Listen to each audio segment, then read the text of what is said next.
I never imagined that the moment I'd been dreading for years would also become the moment I'd been waiting for my entire life. But as I sat at that suffocating dinner table, watching my stepmother's lips curl into that familiar sneer, I knew tonight would be different.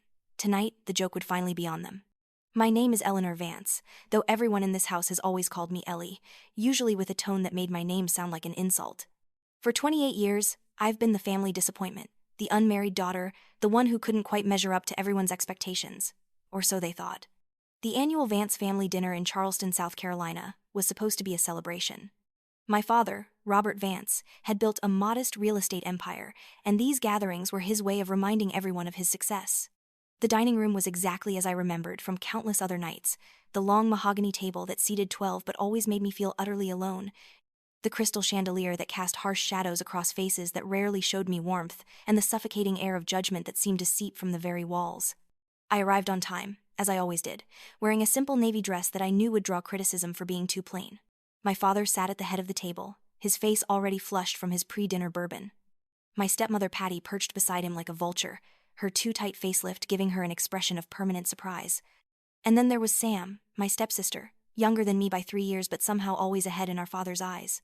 Sam had married young to a successful lawyer, had 2 picture-perfect children, and lived in a sprawling house in the historic district. She was everything I was supposed to be and everything they constantly reminded me I wasn't. Her blonde hair was styled in perfect waves, her designer dress hugged her figure in all the right places, and her diamond wedding ring caught the light every time she gestured, which was often. The dinner started innocently enough, with small talk about the weather and the upcoming holidays. I pushed my food around my plate, waiting. I always had to wait. It was only a matter of time before the conversation turned to me, to my failures, to my solitary life. Patty was the first to strike, as she usually was. She set down her wine glass with a deliberate clink and turned her sharp gaze on me. "Well, Ellie dear, still flying solo, I see. Another year, another empty chair beside you." She glanced around the table, making sure everyone was paying attention. "I just don't understand it. A girl your age should have settled down by now. Don't you want children? Don't you want a family?" I felt the familiar heat rising in my chest, but I kept my expression neutral. Years of practice had taught me how to hide the pain. "I'm perfectly content with my life, Patty." Sam laughed, that tinkling sound that always seemed to cut through me like glass. "Oh, Ellie. You always say that, but we all know you're just putting on a brave face." She leaned forward, her voice dripping with false concern. "It's okay to admit you're lonely, you know. We're family, we only want what's best for you." My father cleared his throat, his way of showing disapproval without actually saying anything. His silence had always been louder than words. He'd never been cruel to me, not exactly, but he'd never defended me either. He simply let Patty and Sam tear me apart piece by piece while he looked away. "Maybe you're too picky," Patty continued, warming to her subject. "Or maybe you're just not trying hard enough. I mean, look at Sam. She managed to find a wonderful husband, and she's younger than you. What's your excuse?" I gripped my water glass, feeling the cool condensation against my palm. What was my excuse? That I'd found someone so far beyond their comprehension that telling them would have been pointless.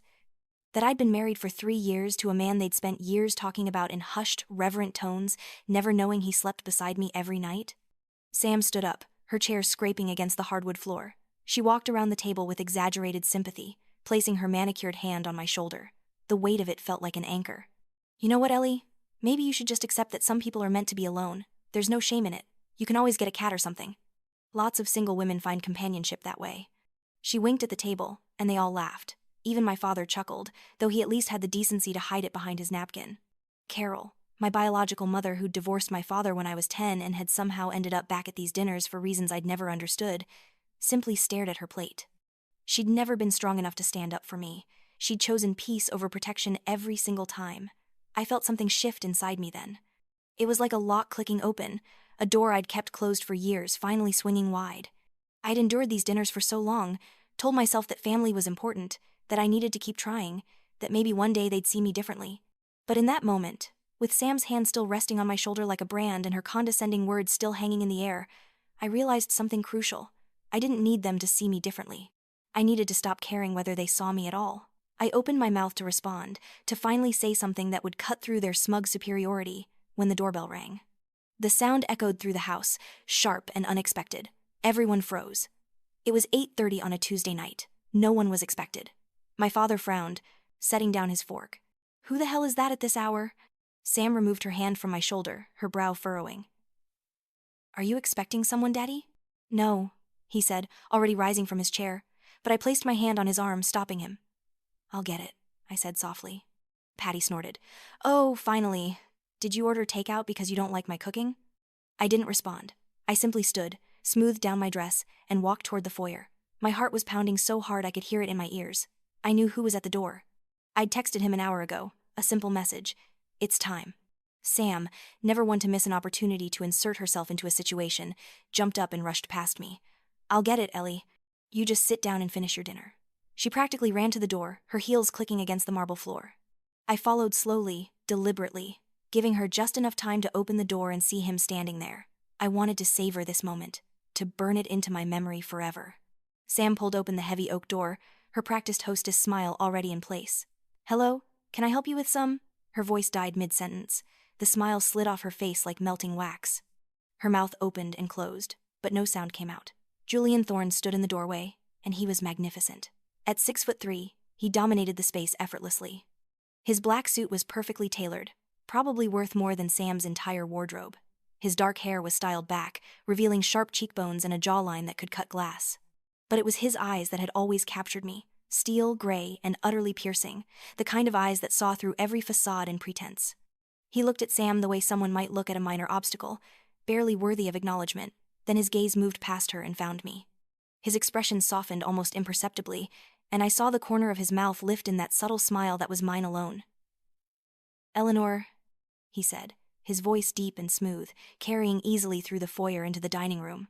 I stepped forward, and Sam stumbled backward as if pushed. Julian walked past her without a word, his attention focused entirely on me. When he reached me, he placed his hand on my waist, his touch warm and possessive and achingly familiar. My pulse quickened, but this time it wasn't from anxiety, it was anticipation. From the dining room, I heard the scrape of chairs, the sharp intake of breath, the beginning of chaos. They were coming. They'd all heard his voice, and they all knew exactly who he was. Julian leaned down, his lips brushing against my ear. Are you ready for this? I nodded, feeling a smile spread across my face for the first time all evening.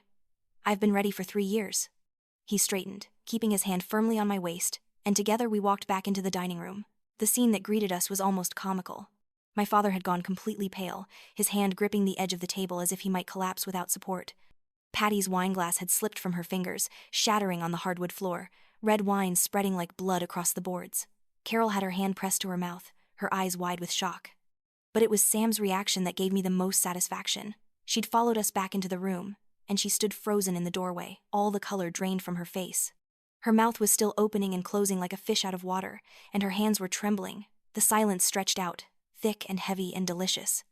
I let them stare, let them process what they were seeing. Julian Thorne, tech billionaire, venture capitalist, one of the most powerful men under 40 in the country, standing in their dining room with his hand on my waist. Finally, I spoke, my voice clear and steady. Family, I'd like you to meet my husband, Julian Thorne. The word husband seemed to detonate like a bomb. Patty made a sound like a wounded animal. My father's legs gave out, and he dropped back into his chair with a thud. Sam's face had gone from white to an alarming shade of red. Husband? Sam's voice came out as a strangled squeak. Whose husband? Julian's hand tightened slightly on my waist, a gesture of support and possession.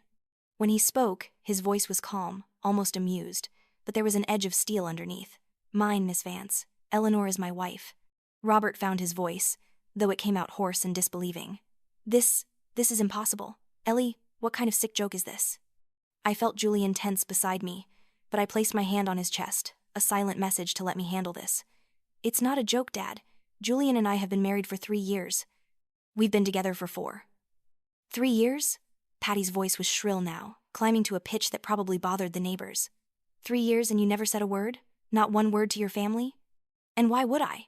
I kept my tone even, but I let some of the hurt I'd been carrying for so long seep into my words.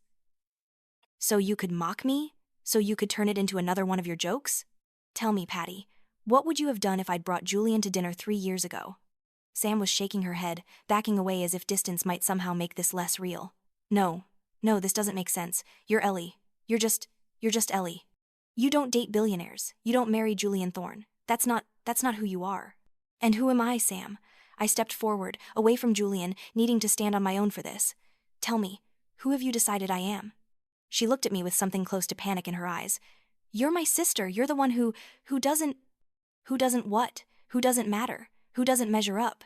Who's just there to make you feel better about yourself? Each word landed like a stone, and I watched them hit their mark. My father pushed himself up from his chair, trying to regain some semblance of control. Now wait just a minute. Julian, I don't know what game you're playing here, but this is my daughter, and I have a right to know what's going on. Julian moved then, stepping forward to stand beside me, presenting a united front. A game, Mr. Vance? Is that what you think this is? His voice dropped lower, became more dangerous. Let me clarify something for you. I don't play games, especially not with the woman I love. Love?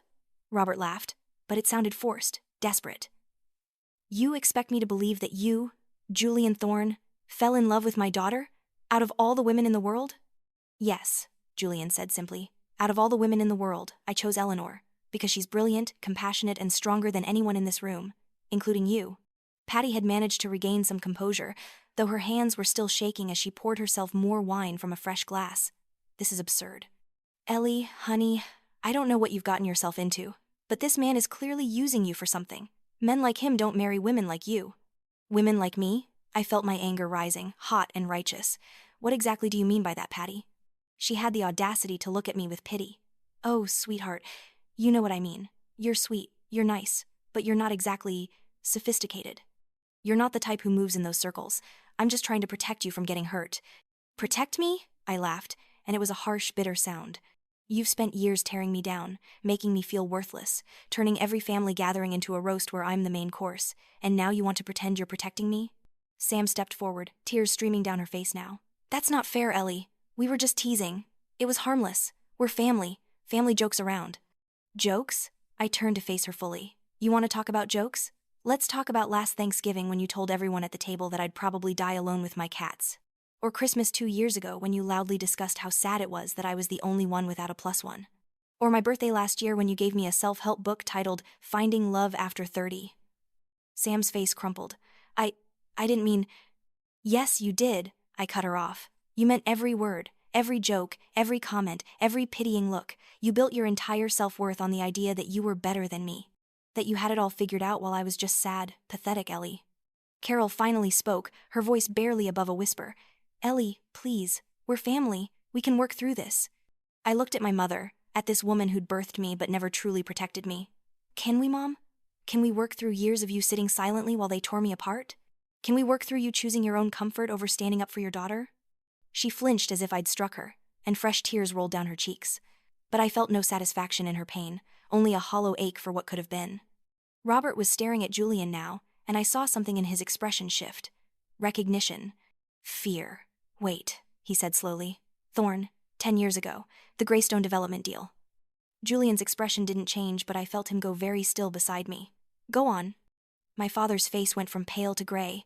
You were the one who, oh God. What? Patty looked between them, confused. Robert, what are you talking about? But my father couldn't seem to form words. He just kept staring at Julian like he was looking at a ghost. I decided it was time to end his suffering, or perhaps to extend it. Dad, why don't you tell everyone about your business deal with Julian, the one you never mentioned to anyone? Ellie, don't. His voice was pleading now, all his bluster gone. Why not? I kept my tone conversational, but I felt Julian's hand find mine, his fingers intertwining with mine. It's quite the story. You see, 10 years ago, Dad's company was on the verge of bankruptcy. Bad investments, poor decisions, and a lawsuit that would have taken everything. He was desperate. Patty grabbed Robert's arm. Robert, is this true? He didn't answer, just sank back into his chair, his head in his hands. I continued, feeling no mercy. Julian was young then, only 28, but already successful. Dad came to him, begging for an investment. Julian gave him a chance, a substantial loan with very generous terms. All Dad had to do was turn the company around and pay him back. Instead, Dad used creative accounting to hide the money, claimed the business was still failing, and tried to default on the loan. Sam was shaking her head. No, Daddy wouldn't. But he did, Julian said quietly. He lied, he cheated, and he thought he could get away with it because I was young and he assumed I wouldn't pursue legal action. He was wrong. Robert looked up, his face haggard. I would have lost everything, my reputation, my home, my family. So you tried to steal from me instead. Julian said, his voice devoid of emotion. I could have destroyed you. I had every legal right and every piece of evidence I needed. Do you know why I didn't? My father shook his head mutely. Because Eleanor asked me not to. Julian squeezed my hand. We'd just started dating, and when she found out what you'd done, she was mortified. But she begged me to give you another chance, to settle quietly. She said you were still her father and that, despite everything, she didn't want to see you ruined. I remembered that night clearly, the way Julian had held me while I cried, furious at my father's betrayal but unable to completely let go of the hope that somewhere underneath all the disappointment, there was still a man who loved me. So I agreed, Julian continued. But I made it clear that if you ever hurt Eleanor again, if you ever made her feel less than the extraordinary woman she is, there would be consequences. And for 10 years, I've watched you break that promise over and over again. Patty looked like she might faint. You've known about them this whole time? I've been here, Julian said, in the background, watching, waiting. Every dinner where Eleanor came home in tears. Every holiday where she tried to pretend your cruelty didn't hurt. Every single time you made her feel worthless. I was there to pick up the pieces. Sam was openly sobbing now. Why? Why didn't you say something sooner? Why let us go on thinking... Thinking what? I asked. That you were superior? That I was the failure? Because I wanted to see if you'd ever just love me for who I am. I kept hoping that one day, you'd look at me and see value, see worth, see something other than a disappointment. But you never did. My father raised his head and I was shocked to see tears on his face. Ellie, I'm sorry. I never wanted you to feel... But I did feel, I interrupted. Every single day. Do you know what it's like to walk into your family's home and feel like you're bracing for battle? To know that no matter what you do, no matter how successful you are in your own life, it will never be enough for the people who are supposed to love you unconditionally? We do love you, Sam whispered. No, you don't, I said it firmly, finally accepting a truth I'd been avoiding for years. You love the idea of someone you can feel superior to. You love having a scapegoat, someone to blame for your own insecurities. But you don't love me. You don't even know me. Julian stepped closer, his presence solid and reassuring. I think we've been here long enough. Eleanor doesn't owe any of you explanations or apologies. She's given you more than you deserved by even coming here tonight. Robert stood up shakily, trying one last time to assert some control. Ellie, you can't just walk out that door. You're still part of this family, and if you think you can just... Careful. Julian's single word cut through the air like a blade. There was no anger in his voice, no raised tone, but the threat was unmistakable. My father froze, and I saw real fear cross his face. I turned to Julian, placing my hand on his chest. It's okay. I want to say this. I looked back at my family, at these people who'd shaped so much of my pain. I'm not walking away because I'm angry, though I am. I'm not leaving because I want revenge, though that would be justified. I'm leaving because I finally understand that I don't need your approval. I don't need your acceptance. I spent so many years thinking that if I just tried harder, if I was just patient enough, you'd see me. But the truth is, you did see me. This is how you chose to treat someone you saw. Patty reached out a hand toward me. Ellie, please, we can fix this. We can be better, just give us a chance. I looked at her outstretched hand but didn't take it. You've had chances, hundreds of them, years of chances, and every single time, you chose cruelty. You chose mockery. You chose to make me feel small because it made you feel big. I turned to Sam, who was still crying, mascara running down her face. And you, Sam, you built your entire identity on being better than me.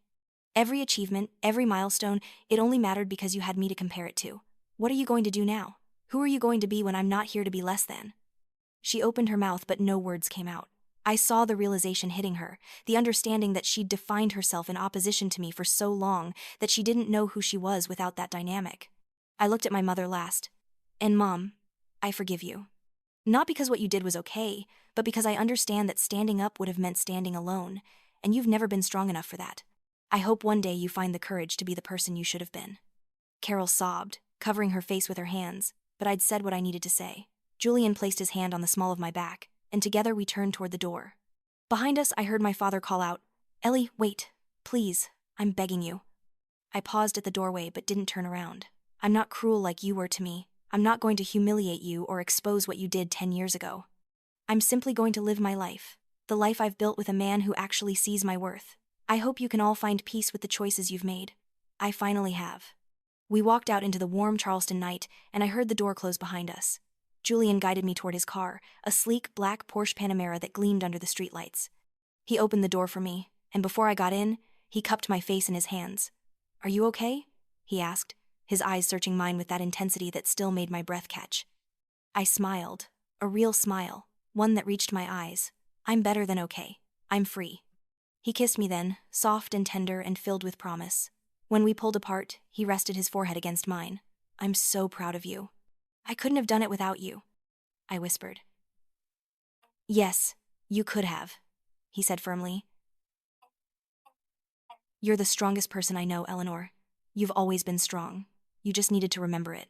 We got into the car, and as Julian pulled away from the curb, I looked back at the house one last time. I saw faces in the window, watching us leave. For so many years, this house had felt like a prison, each visit a sentence I had to serve. But now, as we drove away, I felt only relief. The next morning, I woke up in our penthouse, in the bed I shared with my husband, surrounded by the life we'd built together in secret. Sunlight streamed through the floor-to-ceiling windows, illuminating the modern space that was so different from the stuffy, traditional decor of my father's house. I reached for my phone and found it flooded with notifications, text messages, missed calls, emails. I scrolled through them with a detached curiosity. From Sam, "Ellie, please call me. We need to talk. This isn't what you think. Please." From Patty, "Eleanor, what you did last night was extremely hurtful and embarrassing. Your father is devastated. Call us immediately." From my father, "Ellie, you don't understand what this means for us, for the family. People are already calling. We need to discuss how to handle this situation. You need to fix this." I read the messages but felt no urge to respond. They still didn't get it. They still saw this as something I'd done to them rather than something they'd driven me to. Julian emerged from the bathroom, hair damp from his shower, and sat down on the edge of the bed. "They're already reaching out?" I showed him the messages. He skimmed them, his expression darkening. "They still think they can manipulate you." "They can't," I said with certainty. "Not anymore." He leaned over and kissed my temple. "Good. What do you want to do today?" Before I could answer, my phone buzzed with a notification. It was a news alert. I tapped it and felt my breath catch. The headline read, "Tech billionaire Julian Thorne secretly married for 3 years." I showed Julian, and he smiled. "Ah, so it begins." I opened the article and found paparazzi photos from last night, grainy shots of us leaving my father's house. Julian with his hand on my back, me looking up at him. There were other photos too, older ones that someone had dug up, photos of us that I didn't even know existed. Julian and me at a charity gala 2 years ago, carefully positioned in the background. Julian and me walking through a park, his arm around my shoulders. The article was speculative, trying to piece together our timeline, our story. They'd identified me as Eleanor Vance, daughter of real estate developer Robert Vance. They speculated about how we'd met, why we'd kept it secret, what it meant. My phone started ringing. "Unknown numbers, journalists probably." I silenced it and set it face down on the nightstand. "How do you feel?" Julian asked, watching me carefully. I thought about it, taking inventory of my emotions. Exposed? I admitted, but also vindicated. They thought I was nothing. They thought I was the pathetic one. And now everyone knows the truth. "The truth being that you're married to devastatingly handsome billionaire?" Julian's tone was teasing, trying to lighten the mood. I laughed. "The truth being that I was never the failure they made me out to be. That while they were busy mocking me, I was building a life they couldn't imagine." Throughout the day, the story exploded. It was trending on social media. News outlets picked it up. My father's business partners started calling him. People who'd ignored me at family gatherings suddenly wanted to know everything about my marriage. 3 days later, we received a request from my family. They wanted to meet, to talk, to explain. Julian looked at me. "Do you want to see them?" Part of me wanted to say no, to let them sit with their discomfort the way they'd made me sit with mine for so many years. But another part of me needed closure, needed to face them one more time with complete honesty.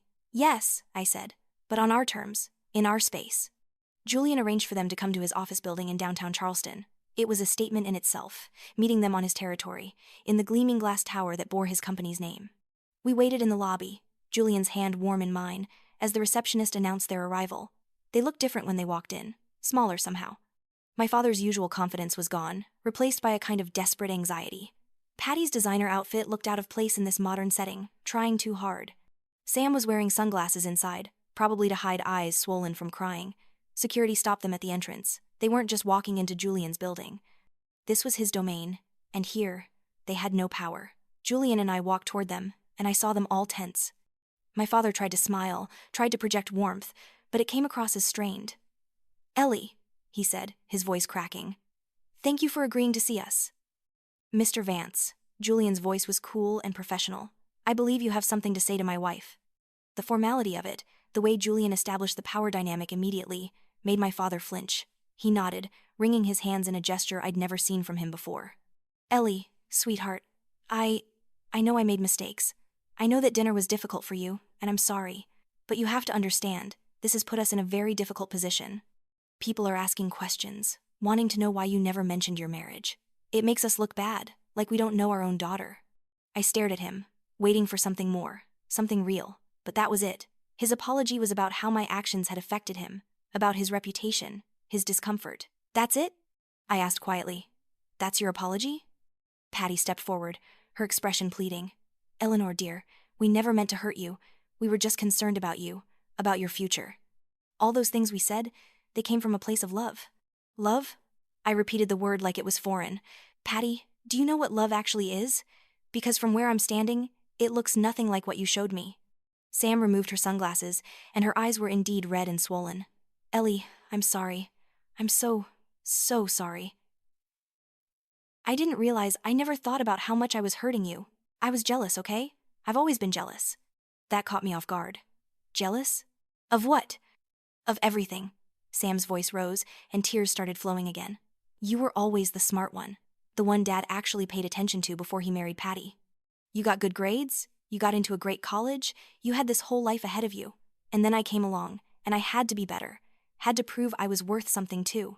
And the only way I knew how to do that was to make you seem less than, to make you the problem so I could be the solution. I felt Julian's hand squeeze mine, silently asking if I needed him to step in. I squeezed back, a signal that I was okay. Sam, you were never in competition with me, I said. I never wanted to take anything from you. I would have been happy to just be your sister, to support you, to celebrate your wins without it being at my expense. I know that now, she sobbed. I know that, and I hate myself for not seeing it sooner. When I saw you with him, with Julian, looking so happy and so confident, I realized that while I was busy trying to prove I was better than you were out there actually living. You found real love. You built a real partnership, and I'm stuck in a marriage that looks perfect on paper but feels empty. That confession hung in the air, and I saw my father's shock.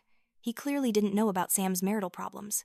I'm sorry about your marriage, Sam, I said, and I meant it. But that doesn't excuse what you did to me. Your unhappiness doesn't justify making me miserable. I know. She wiped her eyes. I know. And I'm not asking you to forgive me right away. I just want a chance to be better. To be the sister I should have been all along. I looked at my father. And you? Do you have anything to say that isn't about how this situation affects you? Robert Vance, a man who'd built his life on projecting strength and control, looked at me with tears in his eyes. I failed you, Ellie. I was supposed to protect you, to make you feel safe and loved, and instead I let my own shame dictate how I treated you. When Julian called in that loan, when I had to restructure everything to pay him back, I felt like such a failure. And seeing you, seeing my daughter, I was reminded of that failure every single day. So I let Patty and Sam tear you down because it was easier than facing my own shortcomings. It was the most honest thing he'd ever said to me, and it hurt more than any of the insults had, because it meant he'd known. He'd known exactly what he was doing, and he'd done it anyway. You let them use me as a punching bag for your own guilt, I said, my voice steady despite the pain. You sacrificed your daughter's well-being for your own comfort. Yes, he admitted, his voice breaking. Yes, I did. And I will regret that for the rest of my life. Ellie, I don't expect you to forgive me. I don't even know if I deserve to ask. But I need you to know that I see now what I couldn't see before. You were never the problem. I was. I felt something crack inside me, not breaking but shifting, like ice beginning to thaw. For years, I'd wanted to hear those words, needed to hear my father take responsibility. But now that he'd said them, I realized they didn't change anything. They didn't erase the years of hurt or the nights I'd cried myself to sleep wondering what was wrong with me. You're right, I said quietly. You don't deserve to ask for forgiveness. Not yet. Maybe not ever. My father nodded, accepting the verdict. Carol, who'd been standing slightly behind the others, finally stepped forward. Her voice was soft, barely audible. Ellie, I don't have any excuses. I was weak. I am weak. I should have stood up for you, and I didn't. I chose my own peace over your well-being, and that makes me complicit in everything they did to you. I looked at my mother, this woman who'd given birth to me but had never truly fought for me. Do you know what the worst part was? I asked her. It wasn't the insults or the mockery. It was the silence. It was watching you sit there, knowing you heard every cruel word, and choosing to do nothing. At least Patty and Sam owned their cruelty. You just let it happen. Carol's face crumpled, and she pressed her hand to her mouth to stifle a sob. I know, and I'm so sorry. I told myself I was keeping the peace, that it wasn't my place to interfere since your father had remarried. But the truth is, I was scared. Scared of conflict, scared of being alone again, scared of losing the small place I'd managed to carve out in your father's life even after the divorce. So you sacrificed me to keep that place, I said, and it wasn't a question. She nodded, tears streaming down her face. I did, and I will spend the rest of my life trying to make that up to you if you'll let me. Julian had been silent throughout this exchange, but now he spoke, his voice cutting through the emotion with clarity. I think what Eleanor is trying to understand is whether any of you are actually sorry for what you did to her, or if you're just sorry about the consequences. Because from what I'm hearing, most of your regret seems centered on how this situation has affected your lives, not hers. The truth of his words landed like a blow. I saw them all react, saw the defensiveness rise up, then watched as it slowly deflated. Because he was right, and somewhere deep down, they knew it. I think, I said slowly, that you're all sorry this came out. You're sorry that I'm not who you thought I was. You're sorry that you're embarrassed and that people are judging you, but I'm not sure you're actually sorry for the years you spent making me feel worthless. That's not fair, Patty protested, but her voice lacked conviction. Isn't it? I challenged. If I hadn't married Julian, if I'd shown up to that dinner still single, still alone, would you have treated me any differently? Would you have suddenly decided to stop the jokes, to stop the condescension? The silence that followed was answer enough. That's what I thought. I said, you don't respect me. You respect who I'm married to, and that's not enough for me. Not anymore. Sam stepped forward, desperation in her eyes. What can we do? Tell us what we can do to fix this. I looked at her, at this woman who'd spent years tearing me down to build herself up. You can start by figuring out who you are without me as your punching bag. You can work on your own marriage, your own life, your own sense of self-worth that doesn't come from making others feel small. And maybe in a few years, if you've actually done that work, we can talk. A few years? Sam's voice broke. Ellie, I can't go that long without my sister. I wasn't your sister, I said firmly. I was your victim. There's a difference. And if you want a real relationship with me, you need to become a different person first. I turned to my father, and you need to face the consequences of your choices, not just with me, but with everyone. You built your second marriage on the foundation of my suffering. You let your daughter be humiliated repeatedly to avoid dealing with your own failures. That's not something that can be fixed with an apology. So that's it? Robert asked, his voice hollow. You're just going to cut us all off? I'm going to give myself space, I corrected. Space to heal from what you did to me. Space to build a life that isn't defined by your expectations or your cruelty. Whether or not you're part of that life in the future depends entirely on what you do now. Julian placed his hand on my back, a gesture of support. I think Eleanor has made herself clear. You're free to leave. But Patty wasn't done. She drew herself up, trying to reclaim some dignity. You know, Eleanor, this self-righteous act is getting old. We made some jokes, yes, but you're acting like we committed some terrible crime. Families tease each other. That's normal. I felt anger flare, hot and bright. Normal? You want to talk about normal? Let me tell you what's not normal, Patty. It's not normal to spend years systematically destroying someone's self-esteem. It's not normal to mock your stepdaughter every time she walks through the door. It's not normal to make someone feel so worthless that they'd rather skip family holidays than face the humiliation you dish out. I never made you skip anything, Patty protested. No, you just made attending so painful that I had to choose between my mental health and my family obligations. Do you know how many therapy sessions I've had because of you? How many nights I lay awake wondering what was so fundamentally wrong with me that my own family couldn't love me? Patty's face paled, but she rallied. Well, maybe if you'd been more forthcoming about your life, we wouldn't have had to speculate. There it is, Julian said, his voice sharp, the victim blaming. This is Eleanor's fault for not telling you about her private life, not your fault for making her feel like she couldn't trust you with anything real. We're not the villains here, Patty insisted, but her voice wavered. Maybe not, I said. Maybe you're just people who did villainous things without realizing the damage you were causing, but the impact is the same, and I'm the one who has to live with the scars. My father raised his hands in a gesture of surrender. What do you want from us, Ellie? Just tell us what you want. I want you to leave me alone until you've actually changed, I said. I want you to stop calling, stop texting, stop trying to manipulate me into coming back before you've done any real work on yourselves. I want you to respect my boundaries for once in your lives. And if we do that? Sam asked. If we give you space and we work on ourselves, will you give us another chance? I thought about it, really thought about it. Did I want them in my life? Did I want to rebuild these relationships? I don't know, I answered honestly. I really don't know. Right now, I'm angry and hurt, and I don't trust any of you. Maybe that will change with time, or maybe this is how it ends. But either way, I'm not making you any promises. It wasn't the answer they wanted, but it was the truth. And for the first time in my life, I was prioritizing my truth over their comfort. Julian gestured to the security guard. Please escort the Vances out. As they were led away, Sam turned back one more time. I love you, Ellie. I know I didn't show it, but I do. I didn't respond. Love without respect, without kindness, without basic decency, wasn't really love at all. It was just a word people used to excuse their behavior. When they were gone, Julian pulled me into his arms. I buried my face in his chest, breathing in his familiar scent, letting his strength steady me. How do you feel? He asked. Exhausted, I admitted, but also lighter. Like I've been carrying their expectations and their cruelty around for so long that I forgot what it felt like to just be myself. He pulled back enough to look at me, cupping my face in his hands. You were incredible in there, strong and clear and completely unshakable. I had you beside me, I said. No, he corrected gently. I was beside you. But that strength? That was all you, Eleanor. It's always been you. We went home, back to our penthouse, and I spent the rest of the day just existing in our space. I walked through each room, touching the things we'd chosen together, the life we'd built. This was real. This was mine. And no one could take it from me. Over the next few weeks, the media attention gradually died down. There were a few more articles, some speculation about our relationship, but eventually, the world moved on to the next story. My family tried to reach out a few more times, but I didn't respond. I'd meant what I said about needing space. I started therapy, not because I was broken, but because I wanted to process everything that had happened. My therapist, Dr. Chen, helped me understand that healing wasn't linear, that some days I'd feel strong and other days I'd feel the weight of all those years pressing down on me. You spent your whole life trying to earn love that should have been freely given, she told me during one session. That's not something you just get over.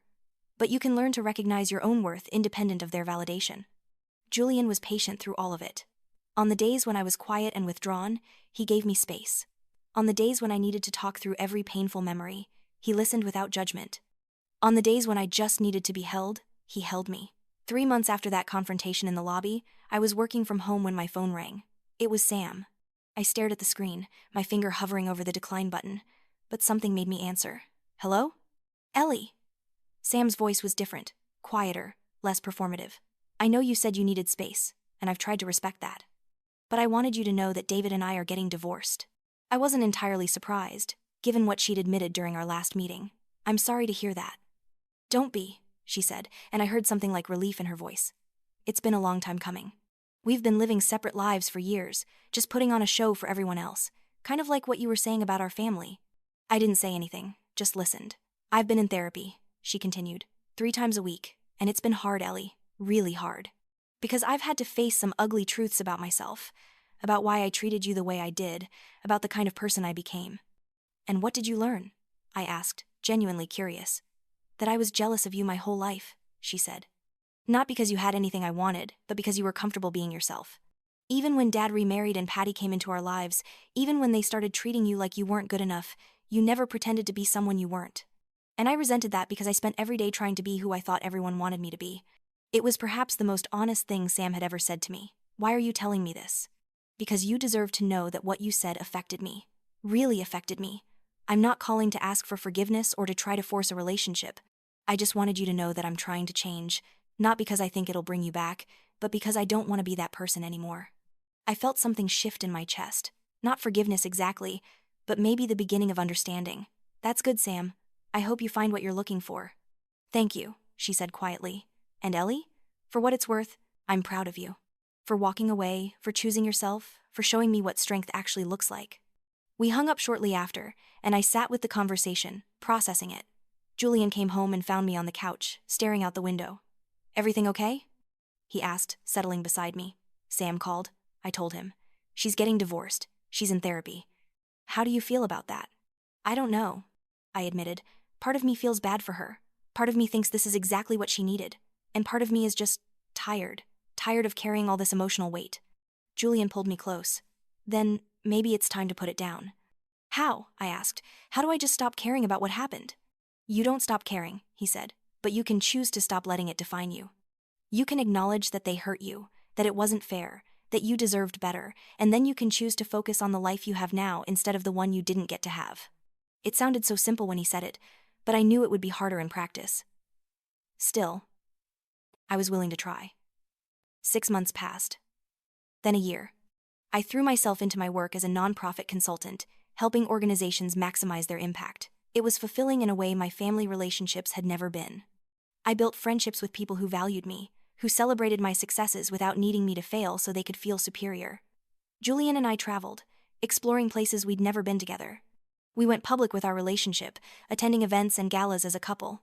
At first, I was nervous about the attention, about the scrutiny. But Julian never left my side, and slowly, I learned to exist in that world without apologizing for taking up space. I still got messages from my family occasionally. My father sent birthday wishes every year. Sam sent updates on her therapy progress. Carol sent long letters about her regrets. I read them all but rarely responded. I wasn't ready, and I'd learned that I didn't owe them my readiness.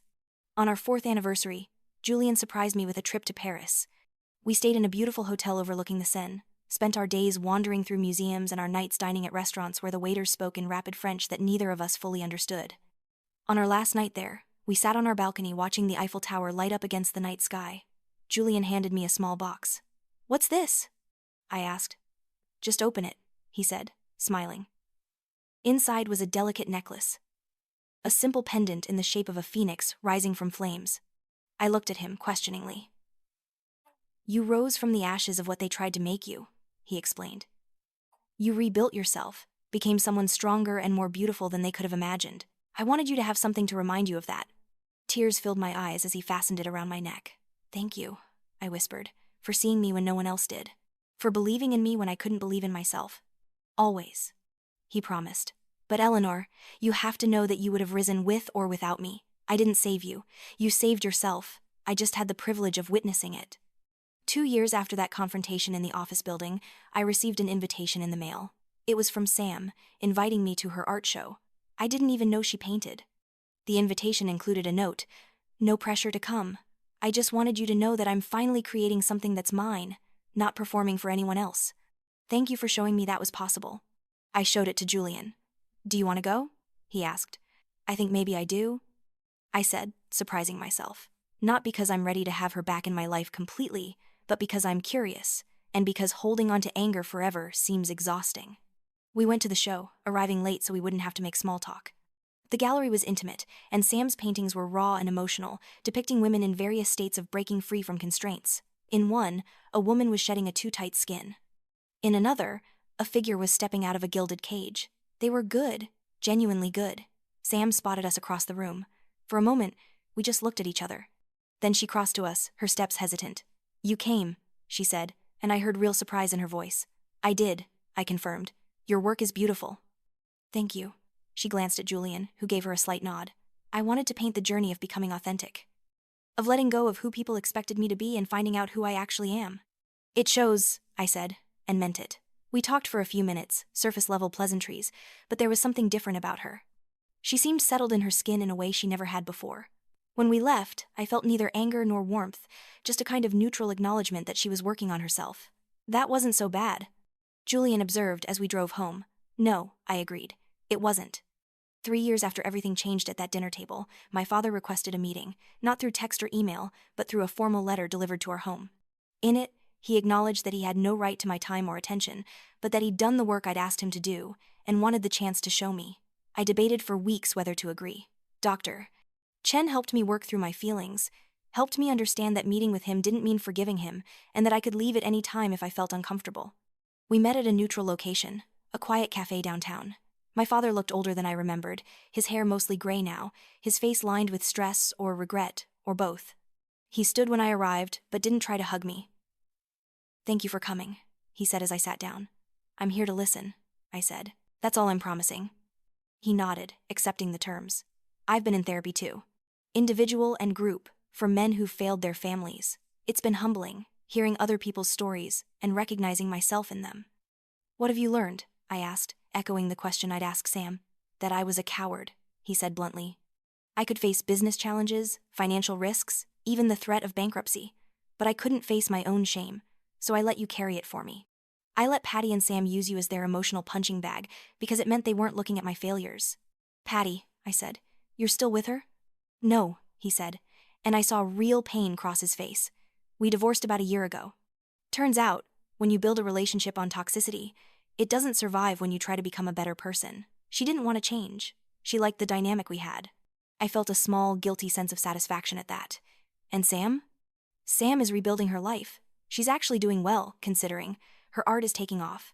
She's in a healthier relationship now, with someone who challenges her to be authentic. We talked for over an hour. He told me about the amends he'd been making, the steps he'd taken to address the financial manipulation he'd attempted with Julian years ago. He'd actually reached out to Julian directly, offering a formal apology and full repayment with interest. Julian had accepted the apology but refused the money, donating it instead to a nonprofit that helped families recovering from financial fraud. "I don't expect you to welcome me back into your life," my father said as our meeting drew to a close. "But I wanted you to see that I'm trying, that I understand now what I did to you and why it was so wrong." "I appreciate that," I said carefully, "and I can see that you're making an effort. But Dad, trust isn't rebuilt in a single conversation. It takes time." "I know," he said. "I'm prepared to wait as long as it takes, even if it's forever." We parted civilly, and I left feeling neither elated nor devastated, just thoughtful. On the drive home, I called Julian. "How did it go?" he asked. "Honestly, better than expected. He's changed, or at least he's changing, but I don't know if that's enough." "It doesn't have to be enough right now," Julian said.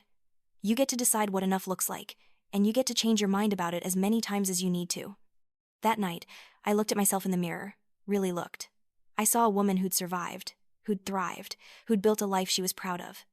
The pendant Julian had given me caught the light, the phoenix gleaming against my skin. I thought about the girl I'd been at that dinner table, the one who'd sat silently while her family tore her apart.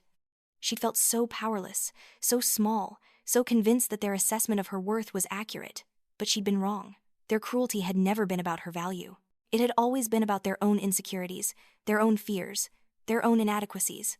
I'd spent so many years trying to earn love from people who weren't capable of giving it freely.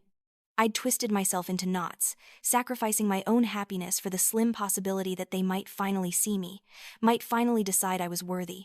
But the truth was, I'd always been worthy. I just needed to recognize it myself. 5 years after that pivotal dinner, I hosted a small gathering at our home for my actual friends, the ones who'd supported me through everything. Julian stood beside me, his arm around my waist, as I toasted to the family we'd chosen and built together. Later, as guests mingled and laughed, filling our home with genuine warmth, my phone buzzed. It was a message from Sam. "Saw your Instagram post. Your home is beautiful. You look so happy. That's all I ever wanted for you, even when I was too messed up to show it properly. Thank you for not giving up on the possibility that I could change." I showed Julian the message. "Are you going to respond?" I thought about it, then typed back. "Thank you. I'm glad you're finding your way. Maybe we can get coffee sometime next month." It wasn't forgiveness. Not completely, but it was a start, and maybe that was enough.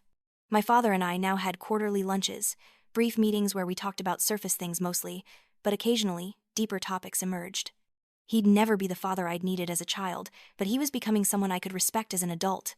Carol sent cards for holidays and birthdays, always with short, heartfelt notes.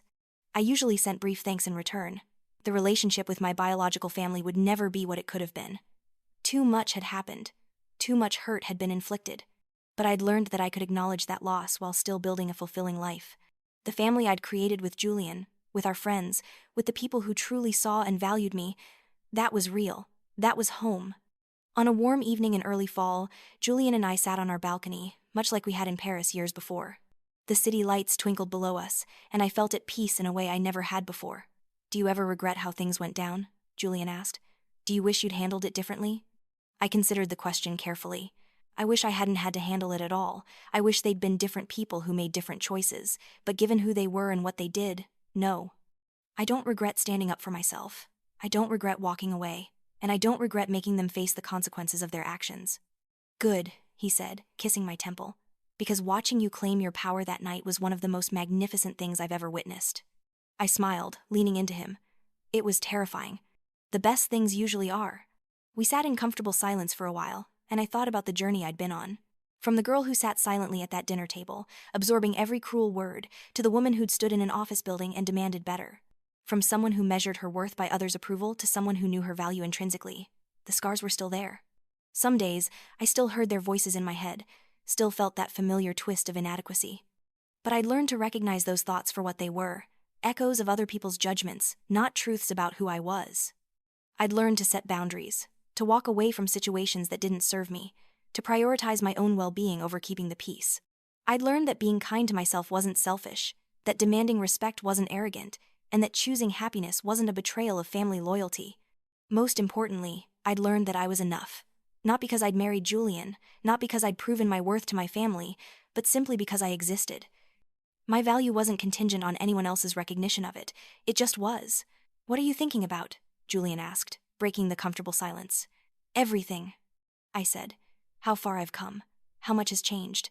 How grateful I am that you were there that night, even though I know I would have survived without you." "You would have more than survived," he said. "You would have thrived, because that's who you are." I turned to face him fully, taking in the face I'd come to know so well, the man who'd seen me at my lowest and loved me anyway, who'd stood beside me through every battle and every victory. "I love you," I told him. "Thank you for seeing me when I couldn't see myself." "I love you too," he said. "But Eleanor, you need to understand something. I didn't give you strength. I didn't make you brave. Those things were always inside you. I just had the honor of being there when you finally let them out." As the sun set over the city, painting the sky in shades of orange and pink, I realized he was right. The girl at that dinner table hadn't been weak. She'd been waiting. Waiting for the right moment, the right motivation, the right amount of pain to finally say enough. And when that moment came, she'd risen like the phoenix on the necklace I wore, beautiful and fierce and utterly unbreakable. My family had tried to make me small, to fit me into their narrative of who I should be, but I'd refused to be contained by their limitations. I'd built a life that was mine, filled with people who celebrated me rather than tolerated me, who saw my worth rather than my failures, who loved me unconditionally rather than with strings attached. And if my biological family wanted to be part of that life, they'd have to earn their place in it. Not through grand gestures or empty apologies, but through consistent, genuine change. Through respecting my boundaries, acknowledging the harm they'd caused, and doing the hard work of becoming better people. Some of them were doing that work. Sam, with her art and therapy and new relationship, was genuinely trying. My father, with his own therapy and amends, was making an effort. Carol, in her quiet way, was learning to speak up and stand up for what was right. Patty had refused to change and had accordingly been left behind. The future of these relationships was uncertain, and I'd made peace with that uncertainty. Maybe one day we'd be close again, rebuilding something new from the ruins of what had been. Maybe we'd stay in this place of cordial distance, seeing each other occasionally but never truly intimate. Maybe we'd drift apart entirely, and that would be okay too. Because I'd learned the most important lesson of all. My happiness wasn't dependent on their presence in my life. I could grieve the family I'd never had while celebrating the one I'd built. I could acknowledge the pain they'd caused while refusing to let it define me. I could extend compassion for their struggles while maintaining firm boundaries about what I would and wouldn't accept. I was no longer the girl who sat silently at that table, swallowing hurt to keep the peace. I was the woman who'd stood up, walked out, and built something beautiful from the ashes of her pain. I was the woman who'd chosen herself when no one else would. I was the woman who'd learned that the most radical act of self-love was sometimes simply saying no. And as I sat there on that balcony, Julian's hand warm in mine, the city spread out below us full of possibility and promise, I knew without a doubt that I'd made the right choice. Not just that night at the dinner, but every day since, when I'd chosen my own well-being over their comfort, my truth over their narrative, my future over their past. The silent reckoning I'd brought to that dinner table had changed everything. It had ended one chapter of my life and begun another. And this new chapter, the one I was writing with Julian by my side and my own happiness as the guiding principle, was turning out to be the best story I'd ever told, because it was mine. Wholly, completely, irrevocably mine, and no one could take that away from me ever again.